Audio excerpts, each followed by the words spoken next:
Today we're going to talk about verbals, and by the end of the video, you should be able to define and identify verbals in writing, especially gerunds, participles, and infinitives. So let's just get started. A verbal is an umbrella term for words that look like verbs and might normally be verbs, but are actually behaving like a different part of speech in that specific sentence. Verbals are not the main verb. They're not the simple predicate of the sentence. They're just additional describing words. In fact, you can kind of think of verbals as verbs that are in disguise as something else, because they look like verbs but are not being verbs in that moment, or verbs with an identity crisis. And as I mentioned a moment ago, there are three kinds of verbals: infinitives, gerunds, and participles.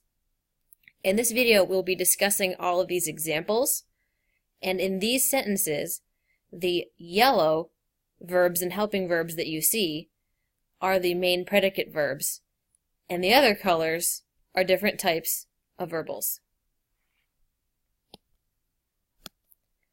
The first verbal, and the one that I think is actually easiest, is the infinitive. And it's a verbal that's in a to blank format. For example, in our sentences, to attend, to leave, and to get are all infinitives in that to something format. They're unconjugated verbs, or ones that have not been put into any tense. These look closest to present tense because we haven't put them into future or past or anything else. They also help clarify the verb that is the main verb. So if I'm going, well, what am I going to? I'm going to attend a party. What do I want? To leave soon. And what does the team want in this sentence? To get revenge. So these are not the main verbs, but they are kind of helping clarify what the main verb is. The trickiest thing about infinitives is to not confuse them with prepositional phrases. In other words, don't get thrown off by the word to. Just because the word to is happening in a sentence doesn't mean it's automatically a verbal. For example, in the sentence, I am going to attend a party, I know that's a verbal because the word to is next to a word that's usually a verb, like attend. But in some sentences, the word to is the beginning of a prepositional phrase, like to the party, which is to and then a noun. And this is totally different than a verbal.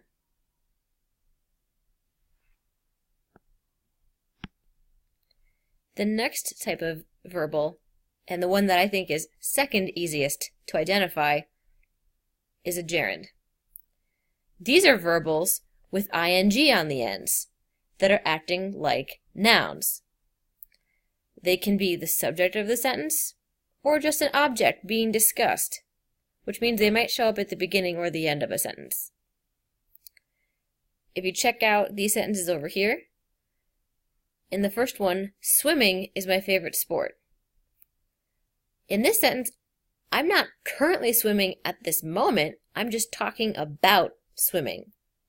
So this is my ing verb that's acting like the noun, acting like the subject, and therefore, right now, it's actually a gerund. I like reading, but I have more books than time. In this case, again, like number one, I'm talking about the act of reading, but I'm not reading in this exact moment. If I'm talking about it, that makes it a noun, that makes it a gerund. Chewing gum in class will get you in trouble.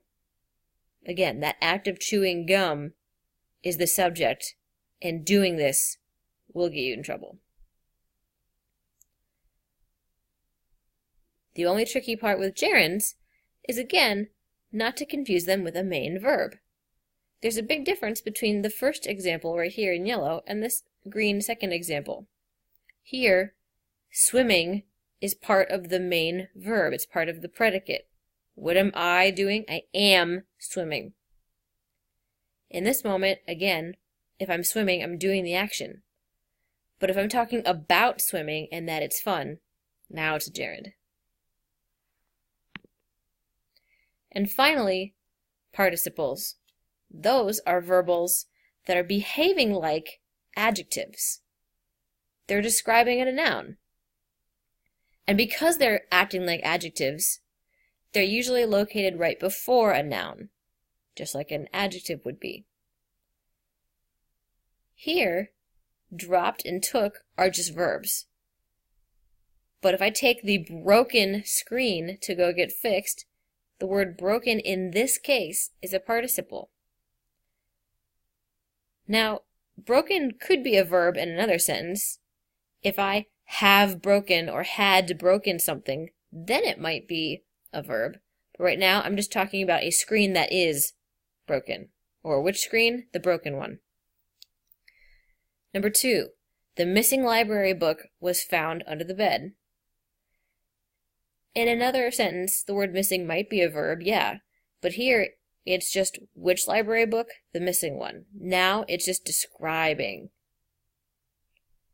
And finally, the baked goods were sold out by the end of the fundraiser.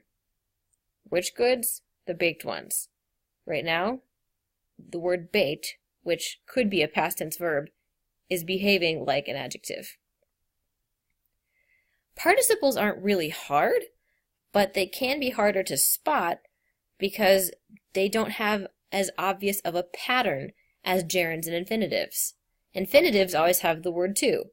Gerunds always had ing verbs, but participles could be past or present tense. So they may have different verb endings like ed, ing, or en. And so you really have to identify these by looking at the location in the sentence more than just the word itself.